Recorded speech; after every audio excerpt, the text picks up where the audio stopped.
envy among psychologists. We would really like to have a world of mind and behavior that operates in as determinative fashion as the world of physics and chemistry. And as long as we have things like free will, that's not going to be possible for us. So people can actually choose to think what they think and do what they do. That aspect of free will gets in the way of the kind of determinism that we like to have in science. So we basically want to get rid of it. Automaticity is a way of achieving pinball determinism in psychology. It's a way of saying you go from the prime to the thought, from the thought to the behavior, to the action, all automatically. And I actually have the idea that this idea about automaticity is an expression of this historical link between social psychology and stimulus response behaviorism. Remember, the traditional definition of social psychology is that it's a study of social influence. Social stimulus, personal response, all of that transpiring automatically. But the question is whether it's really true or not. So again, this is the latest word from John Barge, a paper that appeared just 2 years ago. If there's one major trend in research, the concept has now permeated nearly all psychological domains, staple and indispensable construct for the explanation and prediction of almost all psychological phenomena. Or the latest research shows how thought and emotion, just below the surface of our awareness, shapes the way we relate, and we need to accept the reality that the unconscious asserts its presence in every moment of our lives. This is the strong statement of automaticity, and it was published just January in Scientific American. So from 1984 to 2014, that's 30 years, this idea about automaticity has developed strength within psychology and especially social psychology. So again, what we've got here is a trend that basically doubts the role of conscious control in social cognition, the power of the situation mediated through automatic processes, limitations on introspective access. We don't really know why we do what we do because we don't have introspective access to automatic processes. But basically the argument is that these unconscious automatic processes determine how a person is going to perceive the world, every aspect of social cognition, and therefore how the person is going to behave in response to those perceptions. The question is it true? Okay, yeah, let's just do this. I don't think so. Okay, and here's why. In the first place, most demonstrations of the role of automatic processes in social cognition and behavior take the form of what's known in science as a demonstration experiment. They demonstrate that an effect occurs, but they don't really analyze the strength and power of the effect. But even as important as that, most ostensible demonstrations of automatic processes involve what's known as a weak operationalization of the construct of automaticity. So, for example, think back to that interruptions experiment. The idea is that reading these words while unscrambling sentences automatically created certain thoughts in your mind, which then automatically led you to engage in certain kinds of behaviors. But in cognitive psychology, we have ways of determining whether a process is automatic or not. We can determine whether it's inevitably evoked by the appearance of a stimulus in the environment. We can determine whether it consumes cognitive capacity or not. We can determine whether it interferes with other ongoing processes. And if you think about that interruptions experiment, none of those things were done. Okay, all that happened in that experiment was that subjects read words in the course of unscrambling sentences and then either interrupted or didn't interrupt the experimenter. There's no measurement of cognitive capacity. There's no measurement of any of these things. Secondly, there is in many of these experiments a confusion between what's automatic and what's incidental. It's true that the subjects weren't instructed to become rude or polite during the experiment. That happened incidentally. It wasn't part of their instructions, but that doesn't mean it happened automatically. In an experiment like that, subjects have plenty of cognitive capacity left over to try to figure out what's going on, to be reminded about rudeness or whatever. The third is that there are certain demand characteristics in these arguments. That is, cues in the experimental situation that help a subject identify what's going on. And it might very well be in these kinds of experiments that subjects notice, geez, every one of these sentences has an awful word in it, or whatever. And if that happens, the subjects catch on to the purpose of the experiment, all bets are off. Finally, and most important, there is in most of these experiments no comparative assessment of the strength of automatic processes versus controlled processes. Remember that there are other things going on besides automaticity. In dual process theories of social cognition and behavior, there are two processes running off more or less in parallel. There are processes that are conscious or effortful or controlled, and then there are these automatic or unconscious processes that run off independent of conscious awareness and conscious control. People talk a lot about automaticity, but what they don't typically do is to compare the strength or the power of an automatic versus controlled process, which is too bad because we have ways of doing this in cognitive psychology. One way is known as the process dissociation procedure, which was invented by Larry Jacoby, a professor at Washington University in St. Louis, and perfected by Andy Ionelinas, who's a professor at UC Davis. I don't want to go into all the mathematics of it. If you really want to follow it, it's all in the lecture supplements. But basically what the process dissociation procedure does is to allow us to estimate the strength of both controlled and automatic processes as they underlie task performance. Jacoby's central idea is that any piece of task performance, anything you do, is a product of some degree of controlled processing, some degree of automatic processing, and the process dissociation procedure is a way of measuring the comparative strengths of these two types of processes. And the way it does it, to make a long story short, is that it arranges experiments in such a way as to pit controlled and automatic processes against each other. Okay? So that in one condition of the experiment, typically known as the inclusion condition, automatic and controlled processing are both going in the same direction. Okay? In the exclusion condition, the automatic and the control processes are set up in such a way that they're going in opposite directions. And when you've got these two conditions, you can then, by means of some fairly simple mathematics, estimate the ability of people to suppress the automatic process, which gives you a measurement of how strong that process is. Now, the process dissociation procedure has been widely applied in cognitive psychology to measure the comparative strengths of automatic and controlled processes in things like memory, perception, judgment, decision-making, categorization, and so on. But it has been rarely applied in the cases of social cognition, where the automaticity juggernaut has been most active. There are, however, a couple of such studies, and I want to show you the results of them now. The first of these is a study of a phenomenon known as the false fame effect, originally discovered by Larry Jacoby. What happens in the false fame experiment is that subjects study a list of names. Some of them are famous names like Margaret Thatcher. Others are not famous names like Sebastian Weisdorf. not a famous name. And then 24 hours later, they're brought back to the laboratory for a memory test, and they're simply asked to recognize words that were names that were studied the previous day or not, and then in addition to check off which ones were famous. And the false name effect basically is this, that subjects are likely to identify names that they previously studied as famous even if they aren't.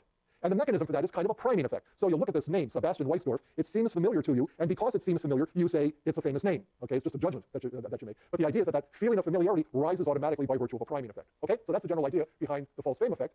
Jennings and Jacobi together employed the process dissociation procedure to estimate the strengths of automatic and controlled processes underlying the false fame effect. And here's what they found. Here's the strength of the effect: conscious, that's control; automatic here. Under conditions of full attention, where nothing else is going on, what you can see is that contrary to the theory, conscious processing actually dominates automatic processing. Conscious processing plays the major role in this effect, except under two conditions. One, when the task was performed under conditions of divided attention. When the subjects are distracted and cognitive capacity is consumed by some other task, then the role of conscious processing diminishes.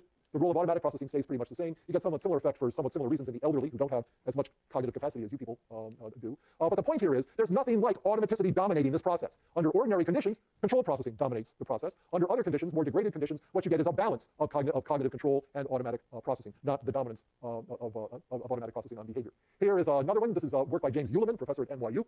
What he did was to have subjects study photographs of people that were all paired with a little behavioral description. A photograph of a person says, rescued the kitten. Another photograph, adopted the child. Another photograph, cursed the salesgirl, whatever.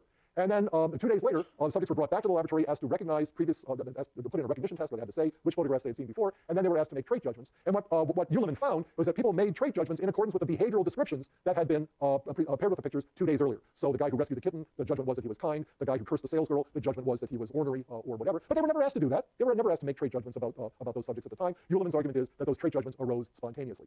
Uleman himself applied the process dissociation procedure here. Here we've got an immediate test, a memory test after 20 minutes, a memory test after 2 days. Here's the strength estimate of the controlled and automatic processes. And what you can see is that with an immediate test, actually controlled processing dominates task performance. Under the other, more degraded conditions, what you get is a nice mix of controlled and automatic processing. Nothing like automatic processing playing the dominant role. One more.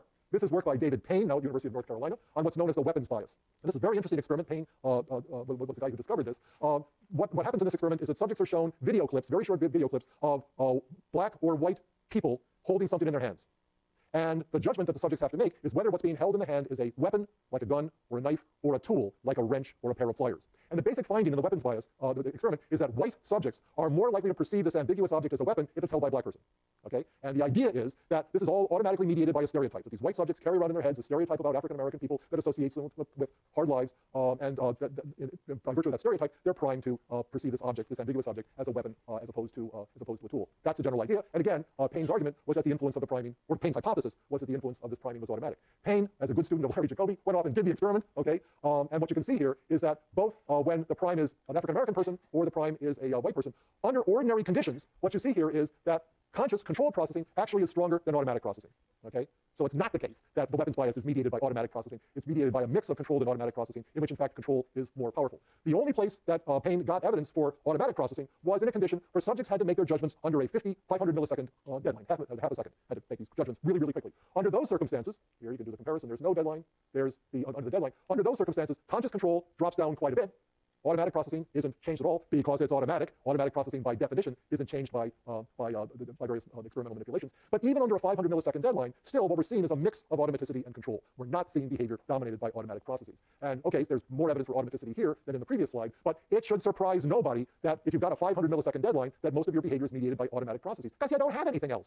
You've got no time to do any thinking. You've got to respond more or less automatically. But even here, you get this kind of mix.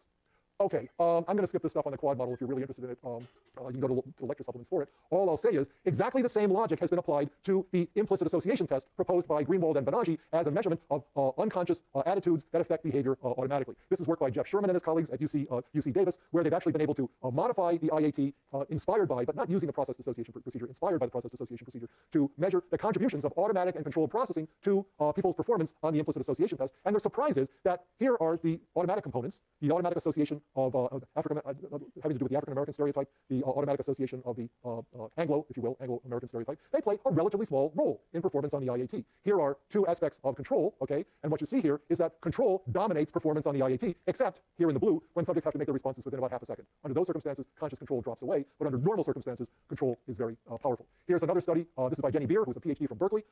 Again, the automatic component of performance on the IAT, very, very, very small, swamped by these two conscious control components. So it's just not the case that automaticity pervades social cognition and behavior. It's just not the case. Automatic processing plays a role in social cognition and social behavior because automatic processing plays a role in everything we do. Jacobi is right about this, that task performance, whatever the task is mediated by a mix of automatic and controlled processing. But it's not the case that performance is dominated by automaticity, except under very, very, very restricted circumstances that essentially deny consciousness a role. If you have to respond within a half a second, you can't do that consciously. Okay, that's just not possible to do that consciously. But you've got to ask yourself how representative of behavior in the real world is behavior in the laboratory done under a 500 millisecond deadline. Okay, so it turns out that automatic processes do play some role in social cognition and behavior, but it's not the case that that automatic processes dominate behavior to such an extent that consciousness is essentially an afterthought. Okay, we made it. Very good. Now, next Monday, we'll do this review session as a Q&A. I'm not going to have anything prepared. I've already done the midterm narrative. If you have questions about that, bring them in on Monday, post them to the BSpace website, and we'll get this done. Thank you very much. We'll see you next week.